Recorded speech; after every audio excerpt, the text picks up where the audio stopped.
This appliance works in an unrestricted manner unless it becomes clogged with debris. For example, let's restrict 2/3 of the intake opening. The sump pump will not function according to its design capability. Now, let's put a very good filter in the remaining unblocked portion and mount a restriction in the discharge pipe, much as an air conditioning coil on top of a furnace. This clearly illustrates why we can't effectively condition some of the more remote areas of our homes. Now we've learned that our forced air systems can actually be starved for air. This indicates they are running inefficiently. By using Woody Bates' power zoning method, your system will run its proper cycle, reducing wear and tear and keeping your energy bills down. You'll also be conserving energy and helping preserve the outdoor environment while improving your own indoor environment.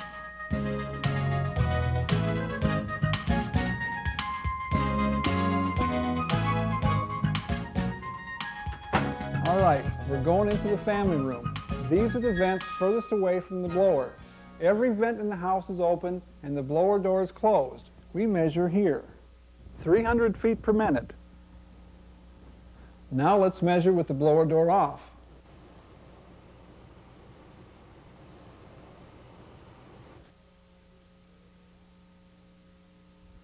"450 feet per minute. That's a 50% increase in output, but we're not done yet. We're going to measure this again, but first I'm going to go through the house and close some vents so we can get a lot of conditioned air into the most needed areas first.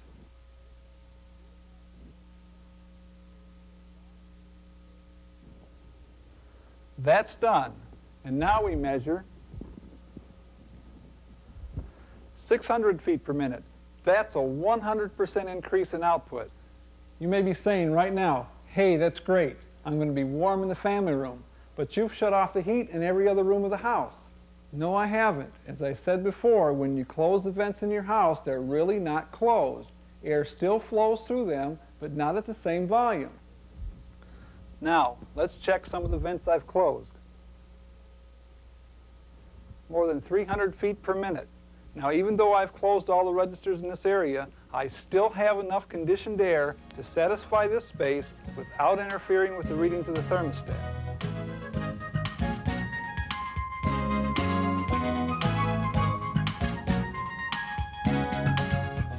We took your blower door off, so your system is no longer choked for air. Now that it is totally unrestricted, you need to take charge. Let me talk about the thermostat. First, you have to understand that it cannot possibly sense what's going on every place in the house at the same time. Second, I know you're used to control devices giving you an instant response, such as a light switch, a garage door opener, or a remote control. So my advice to you is to make sure that the area around the thermostat is the last place to become comfortable. Let all the conditioned air go everywhere else in the house first, then let it drift back to the area around the thermostat before the system is allowed to shut down.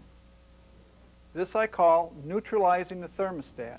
It's the result of the natural, forceful blending method that we're going to use, where you actually close off a lot of registers. We're going to condition the air from the furthest openings into the thermostat area, so there's no space ignored. Power blending. Let me show you what I mean. Here is the thermostat. When you set it for 68 degrees in the wintertime, you can hardly expect the entire house to be automatically 68 degrees. Now, let's deal with the problem areas of the house. For instance, if you're determined to have a warm basement and warm floors in the wintertime, or a warm family room, that's where most of the conditioned air should go. If you're hot and stuffy in some other rooms of the house, make sure that you run the fan on continuous when you're running the air conditioner. In both cases, we need to collect as much air right at the furnace as possible. Okay, the whole idea is to close almost every vent in the house unless they're in an area where there's a comfort problem. Let the system cycle in this configuration. In most cases, the conditioned air will arrive in your problem areas in enough volume to keep the temperature there at your desired level. Air will continue to flow out of the closed vents, but at a slower pace. Conditioned air will also spill out of areas with open vents to contribute to the conditioning of the places with closed vents. My strategy of increasing output and directing it to the needed areas in order to obtain uniform temperatures throughout the home is called the power blending method. For most of you, this is the answer to the problems of insufficient comfort, wear and tear on your system, and high energy bills. Let me say again, you can certainly do something about this without replacing your equipment. The most important feature of Woody Bates' power zoning method is the money you'll save. Your existing forced air system can become a comfort system without costing you thousands of dollars. In our next segment, Woody will show you how to maximize the potential of your system without a large outlay of cash. You'll feel the results of the natural blending method almost immediately.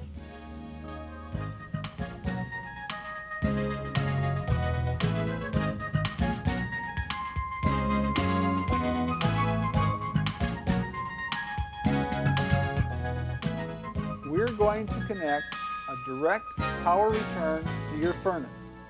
We need to collect a huge volume of air at the closest source next to the furnace. That way, the blower can quickly condition a huge volume of air and distribute it to all the areas of the house where you need it and force the unused air back through the system. Your furnace is a multiple return appliance. This means there are a number of different points at which the direct power return may be installed, either side, the back, or the bottom. No matter where your furnace is situated, there is flexibility in the placement of the power return to your furnace. The size of your power return is determined by the cooling capacity of your air conditioner. Cooled air is much heavier than warm air, thus much harder to push upstairs. Normally, a single system will handle up to a 3,500 square foot two-story house. We need to make sure that this power return is as direct and unrestricted as possible. We also need to make sure, because of this new return circulating dense stagnant air, a filter is required. I want you to understand that now we have the original furnace filter and we also have a filter at our power return. We call this a dual filtered return air system.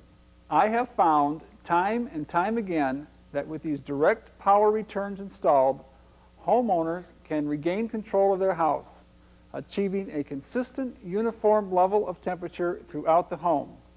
The goal of power blending is to make the comfort level of your entire home uniform, and that includes the basement. Let me explain.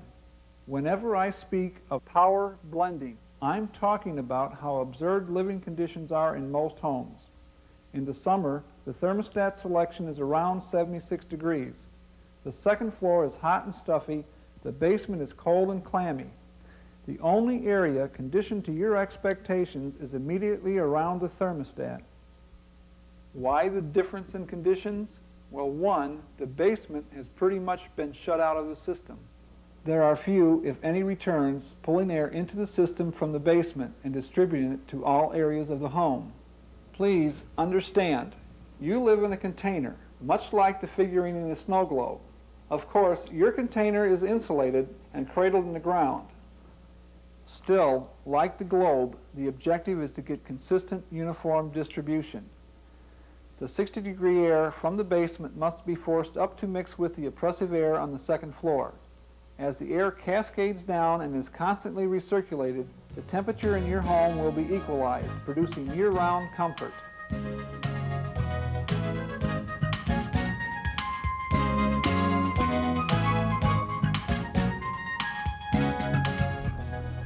We're here at the request of the homeowners. They're interested in a proposal that will end the frustration of living in an uncomfortable house. In my pre-screening interview, I discovered they live in a typical expanded two-story home. In other words, on this side they have a basement, first floor, and second floor, while over here they have a large family room behind the garage